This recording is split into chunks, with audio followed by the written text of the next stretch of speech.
OCO, I've been having a little trouble here. I'm sorry. I apologize for the little small technical stuff. Don't I just sound technical? Um, I had different things I wanted to talk about, you know, tonight. Not a whole lot, just wanted to share a few things, talk a little bit about some of the stuff that's going on in our crazy, crazy world. And also have a little small talk. Okay, here I'm just trying to check everything out, making sure this is working okay. Uh, yeah, you know, I've been wanting to talk about a little bit of this, this stuff that's been going on. Ocio, Standing Bear, Ocio, glad to see you, country boy. Yeah, I've been wanting to talk about some of this crazy stuff, like just for example, all right, now we have all had our ears filled with that Greta, whatever her name is, Greta or whatever, that that climate changer girl, and a bunch of others like that. They destroy works of art and all this, and then they want to try to tell you about what's uh, we are doing to our environment and how the cows and chickens and horses and every other thing they can even throw in there is just messing up our environment because they're passing too much gas. Yeah, okay. Yeah, too much gas. And, they talk about save the whales, save this creature, save that creature's life, which I'm all for, for protection of environment. I'm don't get me wrong, I'm all for it. But there is such a thing as called being stupid, going overboard, just being outright insane. OCO there, Danny, my bro, OCO. So, you got these people that they're talking about saving these animals, but they're pushing and all for killing cows because the cows are destroying the environment. That's right. And let's not stop there. Let's slaughter the pigs and all this. But they'll tell you don't eat pigs and stuff because that's murder. But they don't mind pushing having all of the animals murdered. Now, do they? Talk about insanity. Yeah, they all crazy. Just a second here. Let's see. Imagine so, bro. Yeah. All that driving and traveling and everything. Oh yeah, that definitely it'll do it. Yeah, yeah, yeah. I love them burgers too. But now, oh, thanks to Mr. Bill Gates. Yeah, guess what? Yeah, yeah. Now we don't have to sit there and worry about those poor animals while they're all being slaughtered by the very idiots that says protect the animals.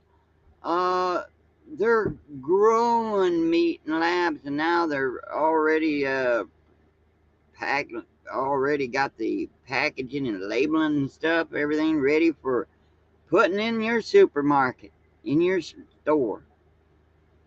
Well, you're talking about insanity. It don't make no sense. It's crazy. It's just insane. You know, uh, I've sat there and seen so much over the years. Like, yeah, like y'all have, like we all have. All right, how we went from sane.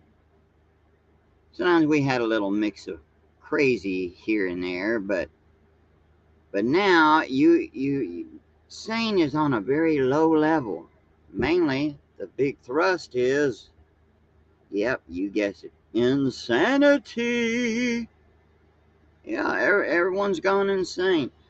You got people who don't know biologically who they are, what they are biologically, and that science is wrong biologically. Science is correct on everything else, but biologically, no. Mm-mm.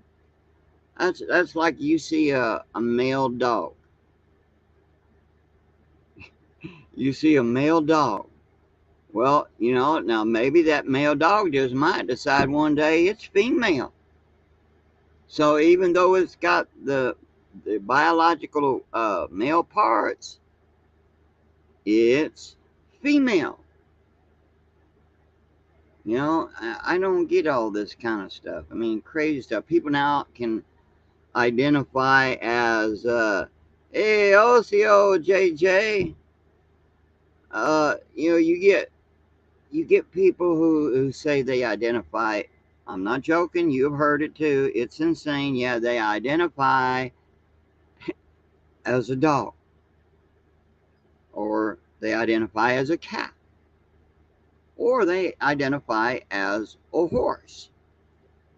One lady had said she identified as a hawk. She was reincarnated, so she's a hawk, and she didn't choose the body she was in. Ocio there, bro. Ocio. Yeah, and hold on just a minute. Ocio, Johnny. Oh, Johnny Music. Where is this thing here? I'm trying to find stuff here. Yeah, OCO, here I am. Now don't get shocked, y'all, okay? Don't get shocked. Don't get shocked. Don't get shocked. Yeah. See, no, I was scalped. I was scalped. Yeah, Bob. But I don't have to sit where, because right up there on the back of the scalp, that was where it would get real up there on the sides, but in the back it was real bad where it was get tangled up, and yeah, I'll tell you what, enough to make you scream. No joke, it would make you scream.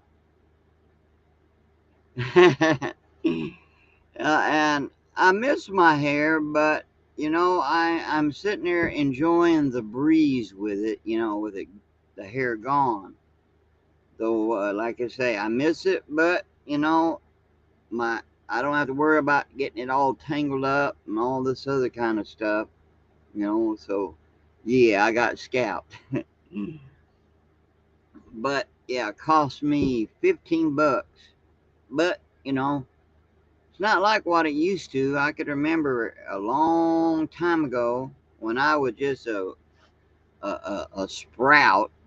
Back in those days, haircuts would run just a buck, a couple of bucks, somewhere around there, usually around a buck or so.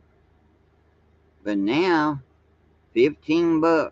But hey, I got a little relief. Yeah, yeah, I got a little, I got a little relief there, But hey, but anyway, getting back to getting about to the crazy people.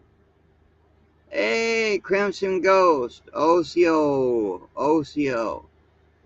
Yeah, we have all kinds of stuff. Now, don't get me wrong.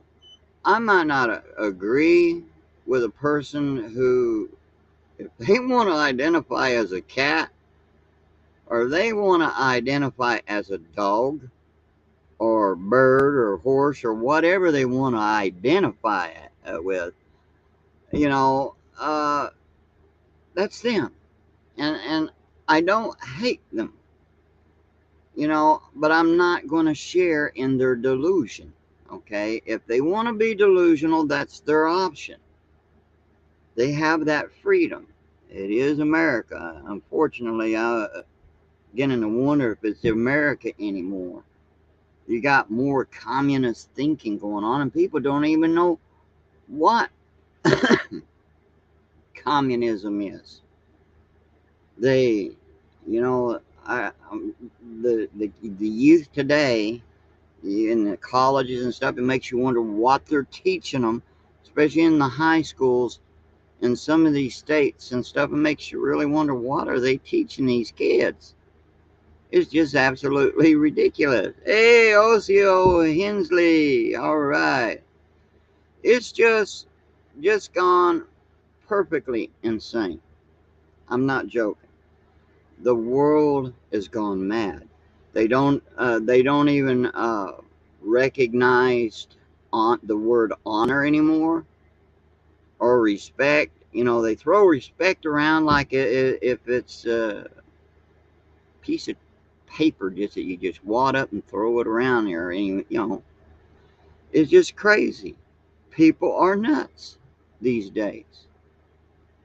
Now, we all have known what America was like on freedom, respect, honor, discipline, goodness, about God, country, and stuff. But now they don't recognize it no more. They don't want to have nothing to do with it. So it's insane. Um, I have a little something now. How many of you have ever heard of Desmond Doss?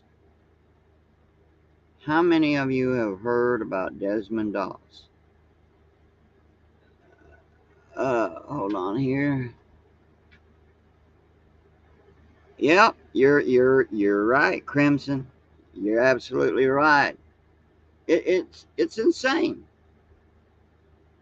Now, again on that question, how many of you have heard of Desmond Doss? Back in the days when there was such thing as God, country, honor, respect. I mean, people that really knew the meaning of that word, right? Okay. Now, I'm sure some who might be watching eventually, even after this live, who comes across this, they might know who Desmond Doss was. And a lot of them don't. They never heard of Desmond Doss. That's right there, JJ. Absolutely. Oh, yeah. A ho. Because people tend to forget so much, especially the youth today. But then I also blame the teachers. I blame a lot on the teachers too. Because they're not teaching them like they're supposed to. Now, there's still some good teachers out there. There's still some, but not many. Because most of them get fired. Because they're not teaching a lie. They're not teaching a false history, and etc., etc. Insanity, isn't it? That's like with Desmond Doss back in World War II. I, I've never known the man personally, and I've never known him. I've never known Desmond Doss, you know.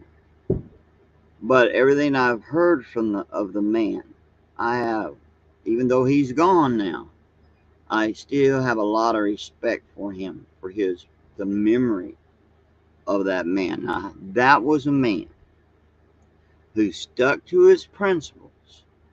and he was an honorable man, even in the face when he was being ridiculed, for his holding on to his principles, his beliefs. Nowadays, people throw your dignity out. They throw your belief out, your honor out, everything out the window, throw it in the trash. That's what they do. And they replace it with insanity. Now, I'm going to show you something, okay? And while this is going, I'll be back in just a few here, but I want you to listen to this, okay?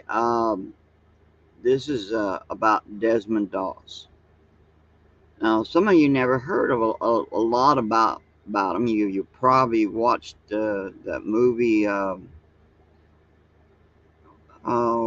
I can't remember, something Ridge. Anyway, but it was a good movie. But anyway, here is a little something I want to share with you. And here it is with Desmond on This Life. This is Your Life, the program for all America, brought to you by Gentle Joy, the dishwashing liquid that gentles your hands. The liquid that's made to be mild 3 times a day. And Liquid Prel, the shampoo that's extra rich to drench your hair in luxury. And now, here he is, Mr. This Is Your Life himself, Ralph Edwards. Thank you.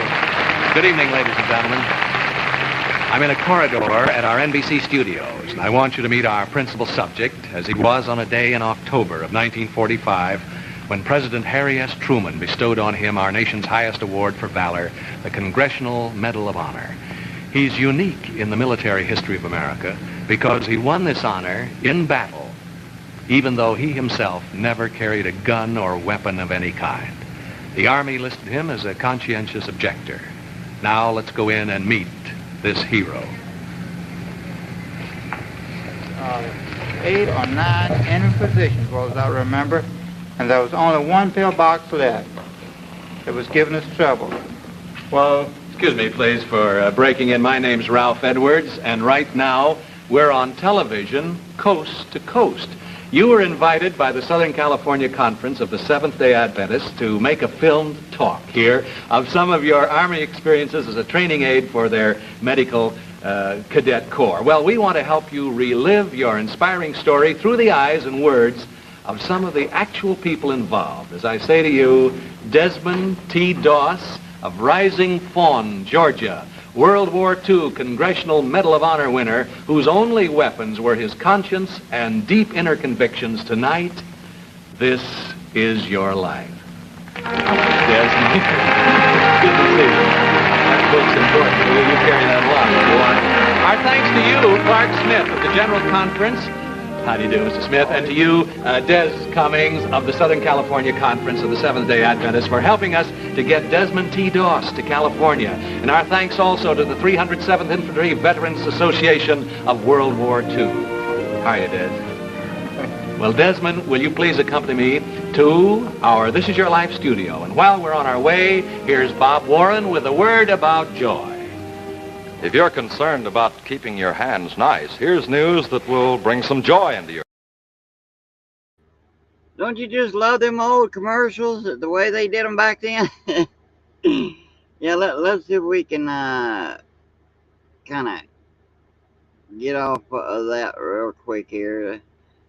How many remember that old brand? Or, yeah, it had changed over the years. All right, here we go. We'll get with it. Here we go. Man does not keep pace with his companions. Perhaps it's because he hears a different drummer. Let him keep pace with the music he hears. You are one man who dared to be different. Doss was so different that in 1944, when our regiment was in Hawaii, I considered sending him back to the States for non-combat duty. Yes, Desmond, he was commander of your battalion, the 1st Battalion, 307th Infantry, 77th Division, here from Winter Haven, Florida, where he is co-owner and operator of Charlie Orr's outboard marina, is retired Colonel Gerald Cooney. Sure was wonderful seeing you. When you were in Hawaii, why did you consider sending Desmond Doss back to the United States, Colonel Cooney? Well, you know, that was our last chance to weed out the few men that we felt were unfit for combat duty. Now, you know, Doss was a medic. And, you know, the fighting in the Pacific was so deadly and treacherous that we even had to arm our medics. Now, Doss, being a conscientious objector, you know, he had such a strict feeling about his religion that he refused to take weapons training. And the fact of the matter is, he wouldn't even touch a rifle. And naturally, I was concerned for his own safety. Well, what made you change your mind, Colonel? Well, his company commander, he knew Doss real well and understood him much better than the rest of us. He finally convinced me that Doss could be depended upon. And I certainly am grateful to his late company commander, our Captain Vernon, for keeping me from making a big mistake. Thank you. Colonel Gerald Cooney of Winter Haven, Florida. Now, how many do you know today, especially in the military, that would stick to that principle? Now, most would sit there and say, you know, would probably look at Desmond Doss, especially back in his day, and thought that, you know, he was a coward, you know, crazy and stuff because he didn't want to pick up a gun. He didn't want to kill nobody. He wanted to save lives. That's what he wanted to do.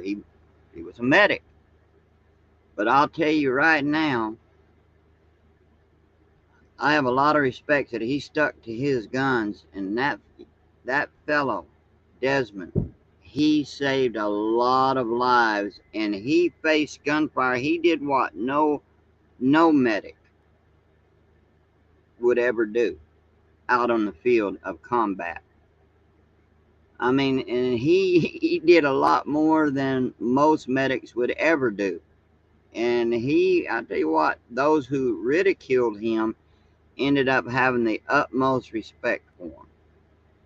And I tell you what, today, you don't have people that will stick to their principles. You know, they don't have no honor or dignity in them. I respect this fella. You know, even though he's gone, there's nothing but just good feelings, good respect, you know, towards men like him.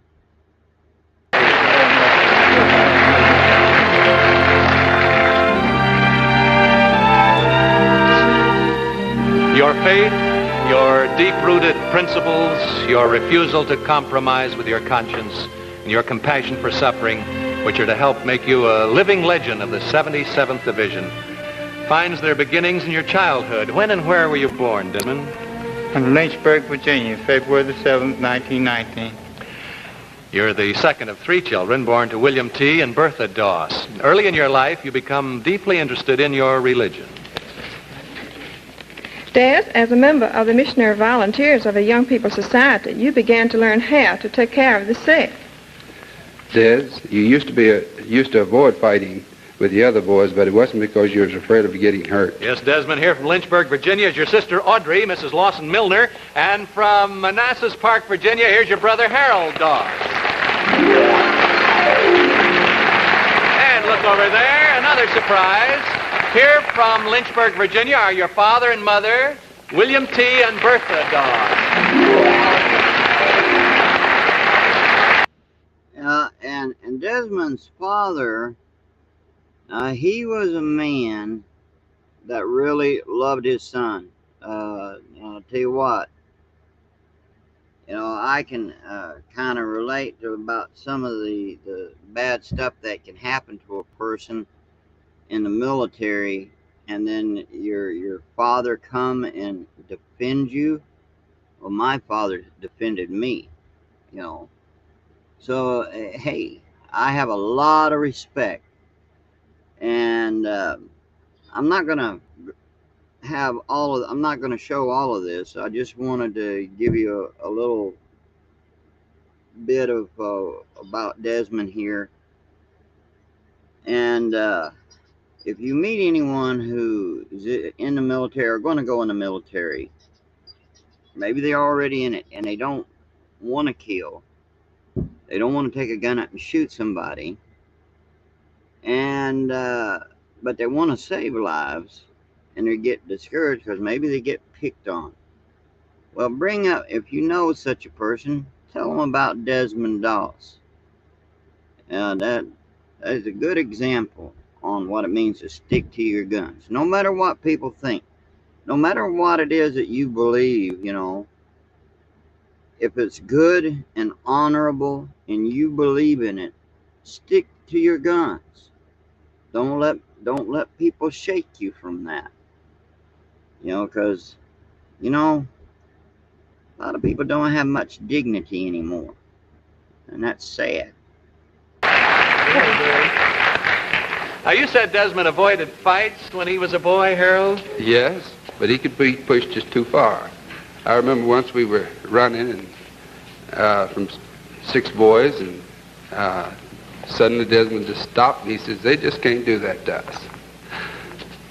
The other boys stopped too, didn't they? Oh, yes, they suddenly stopped. But when they saw that determined look, they just slowly walked away.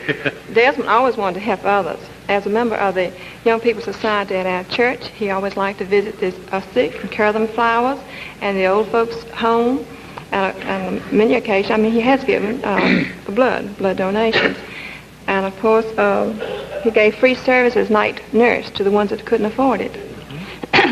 I remember there was an elderly man that he was particularly fond of that was in a hospital 3 miles away. Sometimes he walked both ways to care for him and to sit up with him night after night. The spiritual faith, selflessness, and compassion of the boy are later to help make a hero of the man. Thank you, Mr. and Mrs. William T. Doss, Sister Audrey, Mr. Lawson Milner, Brother Harold Doss. You'll see them later, Desmond, at the party in your honor at the Hollywood Roosevelt Motel, where your family and friends from out of town have been staying.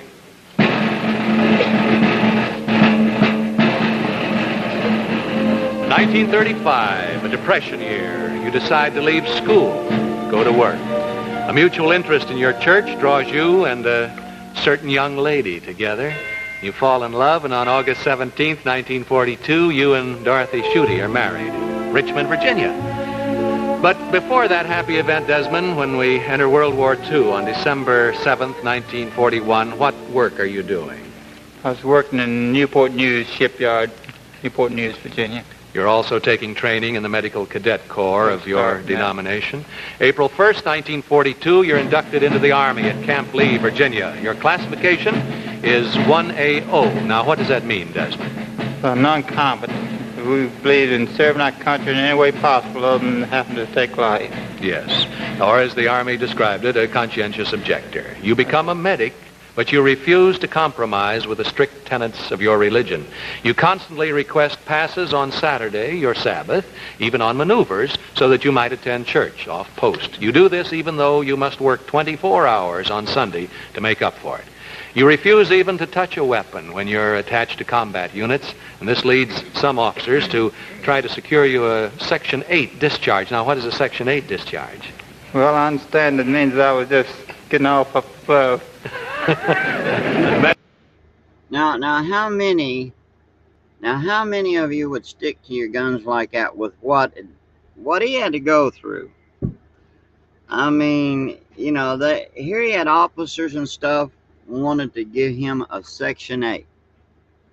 Thought he was nuts, for wanting to stick to his beliefs. Didn't think he could handle it. But the man showed more courage in combat than soldiers with guns. And I encourage you, if there's all kinds of things here on YouTube that you can find on Desmond Doss. And you might want to try looking up the movie. I can't think of the full name of it yet, but it was about Desmond Doss. They had it on theaters, they even had it on TV there for a little bit. But if you haven't seen it, you ought to. You really should. I mean, this guy was an awesome dude. And you look at his framework, you know, his body frame, right? You don't think, how could this man carry the bodies of wounded soldiers, even the enemy? He even helped the enemy wounded soldiers. You know, so I mean, he was a very courageous young man. But you sit there and you think, how could he do that? And while everyone abandoned the one ridge where they was at because of the shelling and all this stuff, yet he was still up there by himself when all the other soldiers were off of that ridge. But he was up there on that ridge, still helping get the bodies and taking them down and lowering them down on ropes. Now that truly is courage and honor and definitely dignity. And he had a strength, and he prayed, you know, the Lord says, just help me with just one more. You get one more, the Lord help me with just one more. And on he'd go. I tell you what, that's a lot of courage, and I got a lot of respect and for men like him. Yes, I do. You're emotionally disturbed, right. Is that right? Although, Briefly, sir. Although the major said not necessarily meant that, but I was just a little too strict on my religion. Well, briefly, what did you say to your superior officer when you were told this discharge was in process? Well, I told him that I didn't feel like I was much of a Christian, that I could accept a discharge off my religion, and I couldn't accept it. Mm-hmm. And the Pentagon accepts your reasoning, and you're not discharged. But many officers and men still consider you a shirker. And when the time comes for the 307th to get into action on Guam, they're to discover how wrong they were. We'll learn about this in a moment. Right now, a word about dreams. In luxury. He says, I'm still shaking. This is worse than combat, he says. Now back to This Is Your Life. Desmond T. Doss, recorded as the only conscientious objector to win the Congressional Medal of Honor. 1944, as Colonel Gerald Cooney, your battalion commander in the 307th Infantry, has already told us, in spite of your refusal even to touch a weapon, he decides in Hawaii to permit you to accompany your regiment into combat as a medic. Now listen to this, guys. Listen to this. Listen to it. On July 24th, 1944, the 307th Infantry lands on White Beach, 2, Guam. Here in the midst of fierce and dirty jungle fighting, tropical downpours that soak into steaming bodies and mud that clutches like glue, time after time, under heavy fire and in exposed areas, you drag the wounded to safety. I saw many instances of Desmond Doss's unbelievable courage. He was a lieutenant in the company to which you were attached, Desmond, Company B. And here from Sacramento, California, where he owns and operates the Midtown Auto Supply Company, is Onless C. Brister.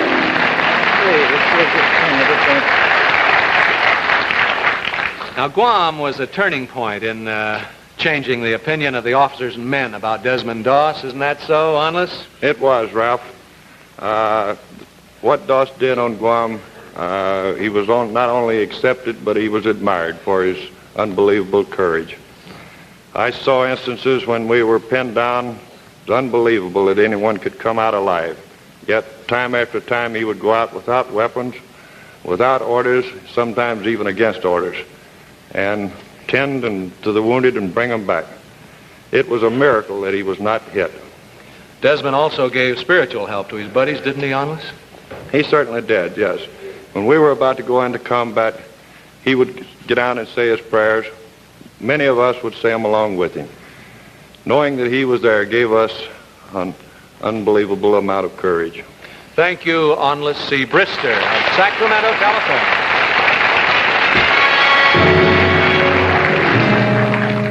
As a prelude to the tests that are to follow, on December 7th, 1944, your regiment makes a surprise beach landing at Armac, Leyte, the Philippines. For your outstanding courage on Leyte, you're awarded the Bronze Star. Near the end of April 1945, your regiment, Desmond, is in Okinawa, committed to some of the bloodiest, fiercest fighting of the Pacific War. The entire advance of the American forces is held up by the enemy, dug into caves, tunnels, and pillboxes on the Maida Escarpment. Now, what was the Maida Escarpment, Desmond? Well, it was it was a cliff where the top stuck out more than what it was down below. Mm-hmm. And it was... How high? Well, I sometimes think the Army gives a little more than what I estimate it to be. I think they estimate from around about 50 to 125 feet. I mean 75. But I didn't think it was more than maybe 30 feet, maybe where we went up and down the rope cargo net that we put up to scale up and down the cliffs. Yes. Well, it was almost solid coral, wasn't it? That's right. And then it was flat on top, sort of a flat top, and it was very rugged. B Company. What were you going to say? The terrain was very rugged. What looked like it might be natural terrain, I mean, it might be enemy position was natural, and what might look harmless was quite often enemy positions. Yes, B Company, to which you're attached, is one of the units ordered to take the escarpment. And it was on that escarpment that Desmond Doss performed his most memorable feat of courage. Now a private investigator for the state of Arizona and co-owner of the Fact Finder, here from Phoenix, Arizona, is Captain Jack Glover.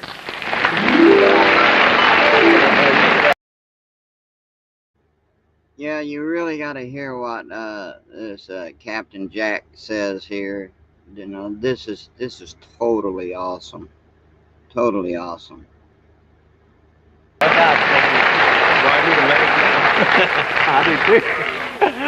You were at the company command post when B Company was ordered to make the attack, weren't you, Captain Glover? Yes, Ralph, I was. The late company B commander, Captain Vernon, told Doss, and I believe at that time Doss was reading his Bible down below us, that he was the only medic left in the battalion. He knew it was his Sabbath day, but he wanted to know if he would go with us. And he said if you'd give him a few more minutes, he would be with us, and he did. Mm-hmm. Well, what happened when the attack was made, Captain Glover? Well, we fought many days on the escarpment there. They put cargo nets up so that we could get up it. And during the day, we'd get a foothold on the top, and then we'd get kicked off again. And we had such intense enemy fire that at one time we had so many casualties that we had to leave some behind. We had to give orders to withdraw. There was one able-bodied man that refused to withdraw, and that was Doss.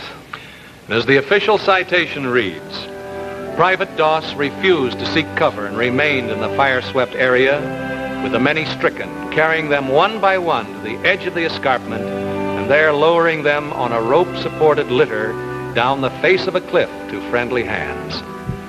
How many men did Desmond Doss save in this way, Captain Glover? About 75, Ralph. I think it was... You hear that? 75. Now you look at Desmond over there, at his frame. Now, does that look like a man that could actually carry and pull and do all that with 75 men? Doesn't look like it, but he did it. Now that is something, right? Now, well, she's okay, Julie. She right now she's asleep, and if you hear the dog carrying on, it's because she's upset because there's somebody firing fireworks out here. But anyway, you know, her memory is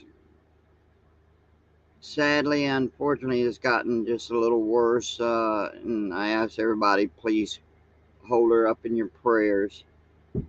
All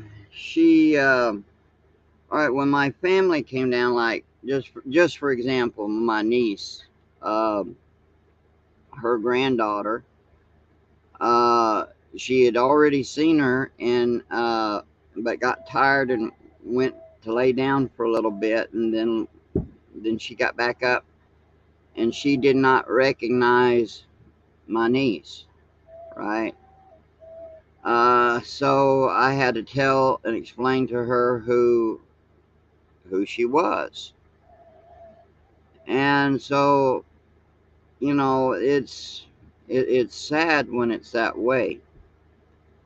But, you know, I'm a firm believer in prayer, so I believe that there's nothing impossible. I know she's, um, yeah, and it came all because of, believe it or not, sounds silly, but the shingles.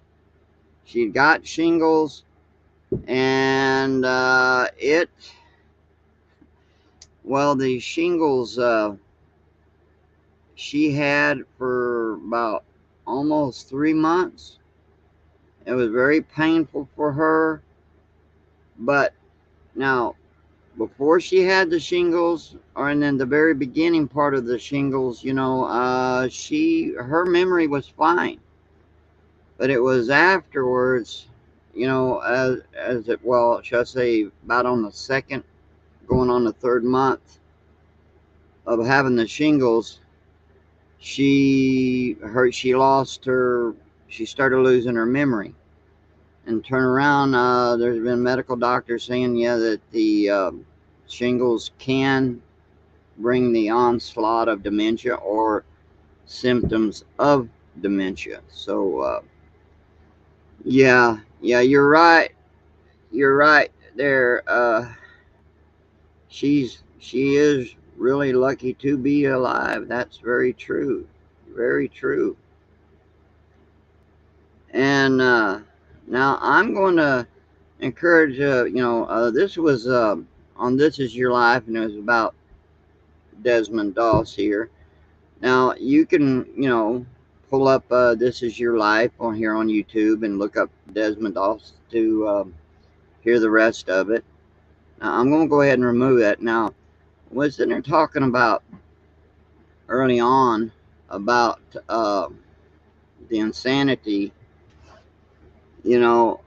about excuse me, about the insanity of the people, in this world today. They just gone mad, and there's crazy stuff that goes on, and we see the effects, like from that pandemic. We see, how crazy everything was, and so. But I want you to listen to this. Now, think of this as the result of, okay? I want you to listen to this. That's right. Are you guys ready to be scanned? To go into a grocery store, you won't be able to go in unless you scan your palm. Well, it's already happening in real time. We are on the verge of not being able to buy food unless you get scanned in. All it does is start with one store, and it's already happening. Information you guys need to know coming right up.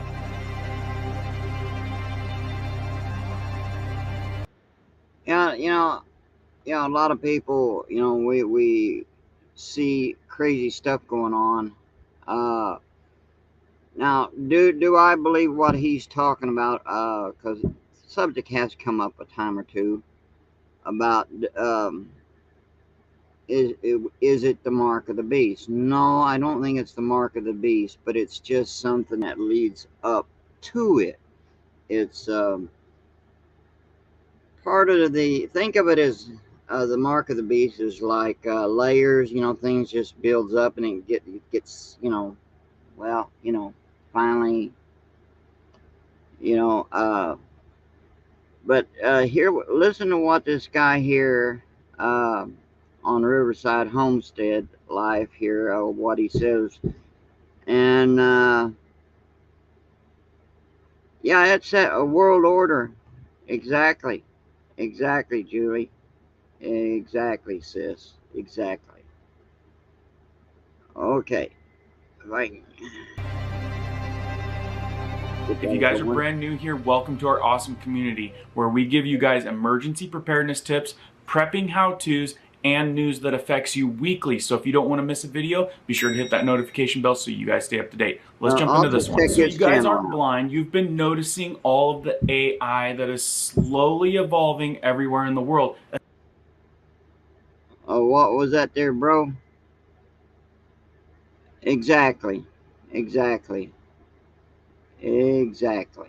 Especially China. Currently in China, a lot of people can't walk around without them being scanned, ID'd, license plate recorded, locations and destinations recorded.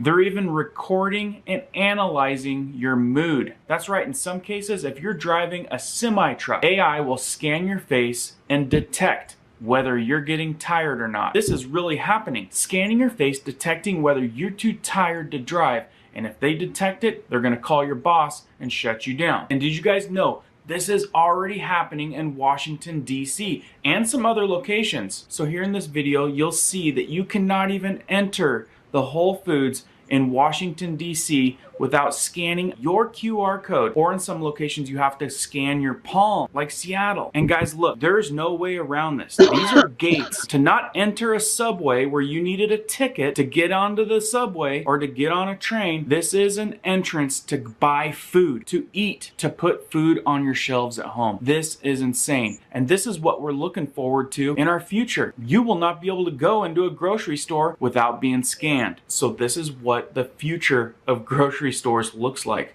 How does that make you feel? And here in an article in the Seattle Times, here comes the full Amazonification of Whole Foods. And in this article in the New York Times, it reads, "That was the question a cheerful Amazon employee posed when greeting me last week when opening up the Whole Foods market door in Washington, D.C., Glover Park neighborhood. She also blithely added, you can also begin shopping by scanning the QR code in your Amazon app." And the person said, let's go with the palm. And in less than 1 minute, both hands scanned on the kiosk. It opened up his Amazon account and he could start shopping. He goes on to say, for the next 30 minutes, I shopped. I picked up a bag of cauliflower, florets, grapefruit, sparkling water, and a carton of strawberries and a package of organic chicken sausage.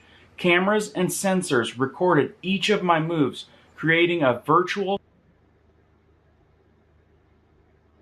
Well, yeah, that's just the thing, though, Julie, is some things that, I mean, you know, that can be helpful, but at the same time be bad. You know, it's like a double-edged sword.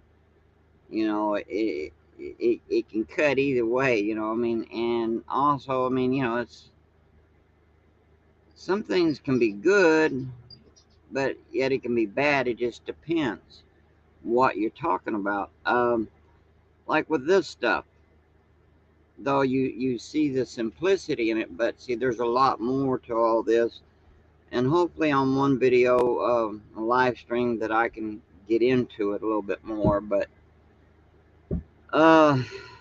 for example, you know, there's this stuff, like right now they're introducing this what they call a cashless society, but it's also based on well, like China is what they call like a social credit system. You know, if you speak against the government, so you can buy anything, go different places and stuff, you know, without cash. But the thing is, on the digital scale and everything, is that, let's say you got money or credits in your checking, your banking account, right? So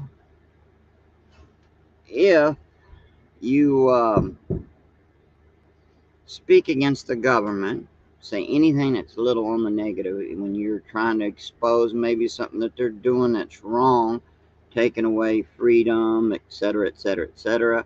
See, they can take your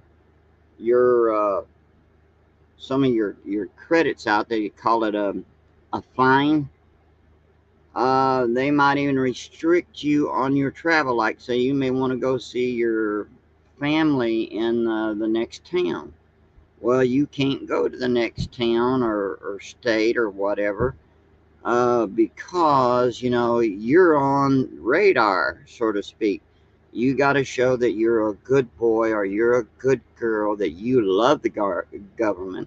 So you speak good things of the government, even when if it's especially a lie, then everything's good, you know, everything's good. But, so, I mean, you know, you got stuff with the cashless thing, or even the microchip thing that put put right here in your hand.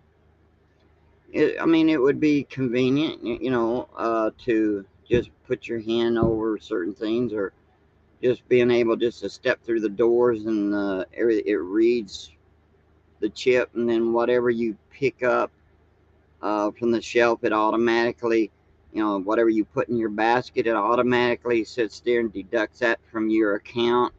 And then if you walk out the door, it's paid for.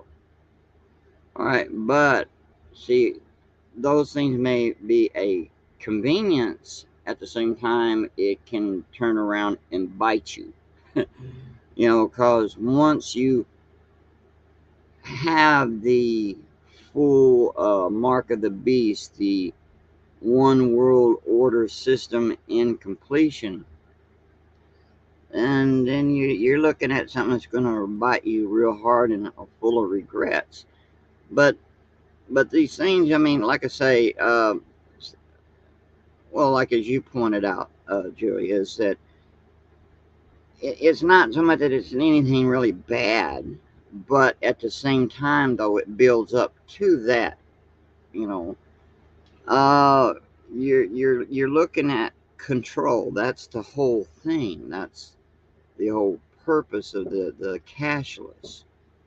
It's it's to control you. And I mean, this whole world has gone insane now. Before the pandemic, yeah, things were a little crazy, but nothing on the scale that we got it now.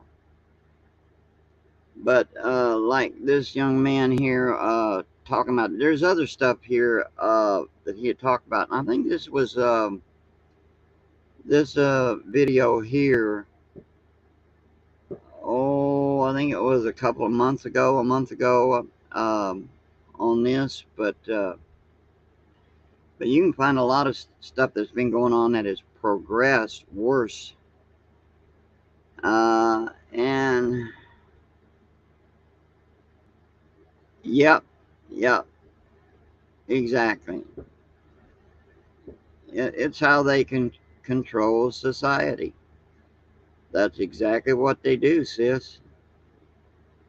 Now I'm going to remove this, and because I'm I'm a little limited here on time here. So anyway, I'm going to remove this. But if you want to see more, check the young man's channel out, Riverside Homestead Life. You know, check it out, and you know, check out all his videos and stuff. You know, he's a good young man.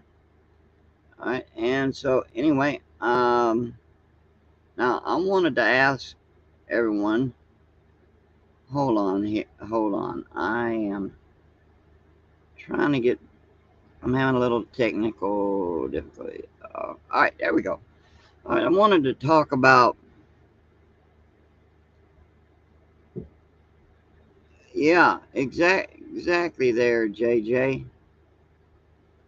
Yeah, because I mean, we are desensitized little by little. Our freedoms are taken away, and they rarely do come back. Well, take a look, for example, freedom of speech. You know, freedom of speech. You're not allowed to really anymore to get out and speak your mind, unless, you know, like, all right, for example, you have people that goes around saying, talking about hate speech. Well, I'm against hate speech. I'm against it. But see, it's funny how you get people try to define it that don't even know what the meaning of hate speech or prejudiced means, or or racist. They don't even know what the word means. They use it so loosely. They throw it out here and there. They have no idea. Okay, the hypocrisy of the hate speech things is that if you listen to them, they're spouting hate speech. Have you ever noticed that? You ever notice that? Exactly, just that. They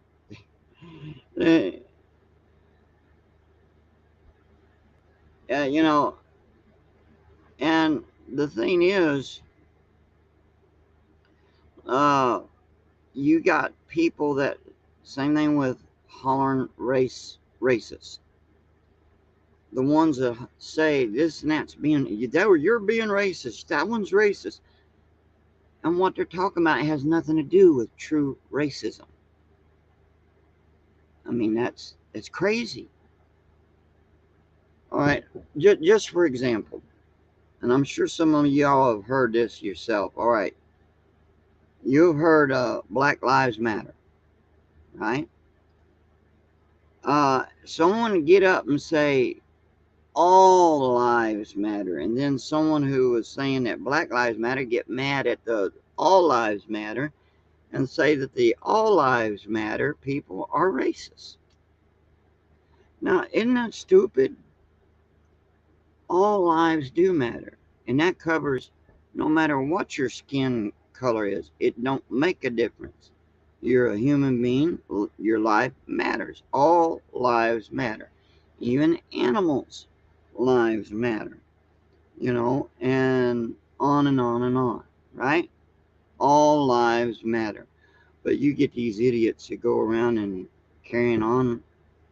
It's like, I don't get it. It's just insanity. And exactly there. Oh, Johnny Music. Yeah, bro. Seth, you got it right. That's where people has got to realize that we have been losing our freedoms. This is not America of back when we was growing up. It has changed.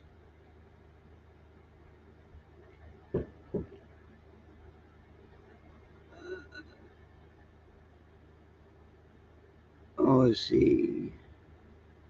If you're wondering what I'm doing, I'm trying to to read y'all's comments. Uh,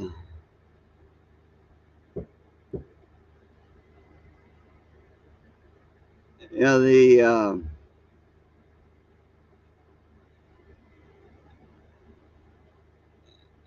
I saw something. JJ, it was how many of y'all remember that old show that they had on TV there? It was a series kind of in living color. And Damon Wayans, I believe that was his name. Anyway, there was a skit in there where here's this black man with his black son going into the grocery store, having the shopping cart, with his son and stuff, and then in the cereal section there, and he's at Cocoa Puffs. He said, "You know what, son? What they're saying about Cocoa Puffs, saying the black man is crazy and cuckoo. You're cuckoo over Cocoa Puffs, right?" He was going on and all that. But, and that was kind of funny. But, the sad thing is that's true. People will try to find any little thing to try to pick on race. And they twist it and warp it. They have no idea what honor, dignity, respect is. Now you're supposed to just give respect willy-nilly. Respect is not given; it is earned. It's truly sad.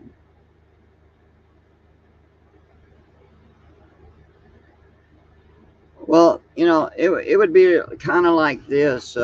If I sit there and said red lives matter, well, though that would be true, it is better just to stick with all lives matter because that covers the whole thing. Because we all came from first man and first woman. We all did. And we know who first man and first woman was, you know. So we all descended from them. So all lives matter, and we get where everything goes just plumb crazy, insane. And I hate seeing it like that. That's right. That's right, Seth. Adam and Eve. And people don't realize that we're all human. And we should learn to show a little bit of honor and dignity and respect and love towards others. But sadly, in this world that we live in today, it don't even resemble the way it was back when I was a kid or when a lot of you were kids. Yeah, it can be a very painful there. And now, but what I wanted to get into was this one other subject here to ask is how many of y'all remember hearing about the Las Vegas thing about the aliens, the UFO and the alien thing? How many remember hearing about that? Where those people, young man had called the police, because there was aliens in his backyard, and he was. See, a lot of people don't want to believe in that. Well, now me. At first, I wanted to started to judge the young man for the way because he had the recording of his phone call, right? And it just did not sound like somebody at first to me. I'm an old dude, so that happens, right? I first thought, well, okay, he didn't sound like somebody that would be convincing, but that he actually saw something because there wasn't no um, excitement. I mean, let's face it, if any of you or any one of us saw something, man, we would really kind of get all like excited. I mean, like, ah! Or whatever, you'd be saying, get over here now. Got these things over here in our backyard. But the thing is, you've heard a lot of things on that, and other uh, issues with the aliens. But and I just brought this up because I wanted to cover this on the next live. Uh, a little bit more detail, share some video footages and stuff. Now you're all free to have your own opinion, your own belief on this, but see, now to me, with considering with the Book of Heaven, the Book of Jasher, the Book of Enoch, and other books in there and stuff. Um, the way I see is that see they're not uh, they're not like from planet X or from some far planet. See, if somebody knew a little bit more about the Book of Heaven, or the Book of Enoch and Jasher and such, etc., I'd realize that first of all right, these aliens, all right, you have the fallen ones, the fallen angels that had fell and stuff. A lot of what you're seeing has a lot to do with them because these are interdimensional, etc. And not to mention, they have done a lot of gene manipulation. See, this was done in the beginning with Adam and Eve's offspring. Because of what they did, they corrupted mankind. The fallen angels even had mated with human women, and then their children, the offspring, grew. They were giants in the land, and in that with now, since the giants were not the offspring of the fallen angels, were not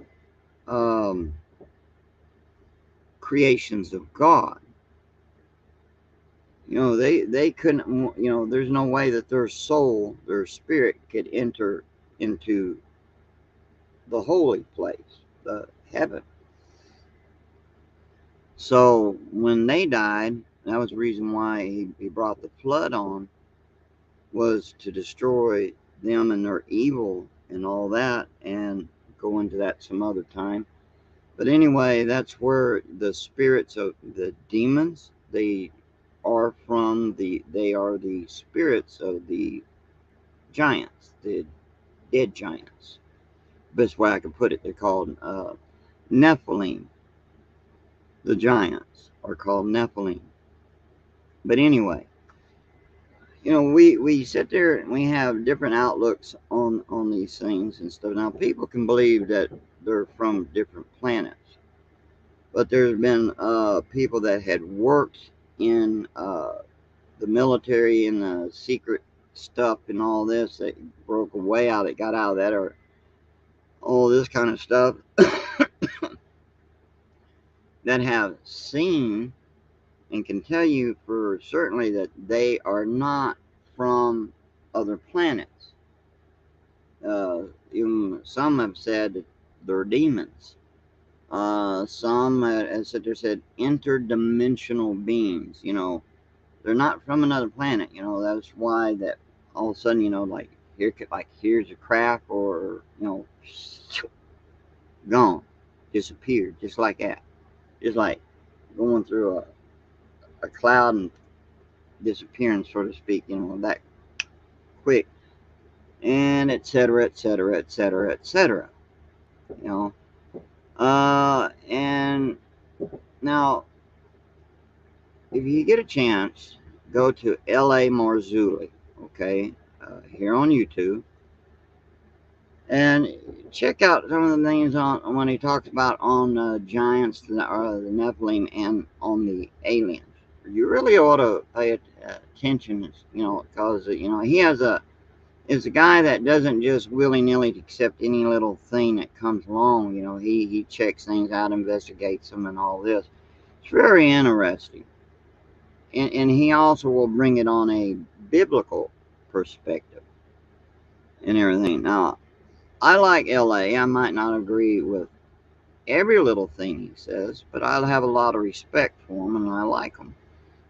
But he does, he don't give you a bunch of just crap. He brings it out and he gives it to you. It's something that's been investigated, and if it shows up it's false, he'll tell you it's false, etc., etc., etc. And so, yeah, I'm sorry, guys. It's starting to get a little hot over here, and if you hear any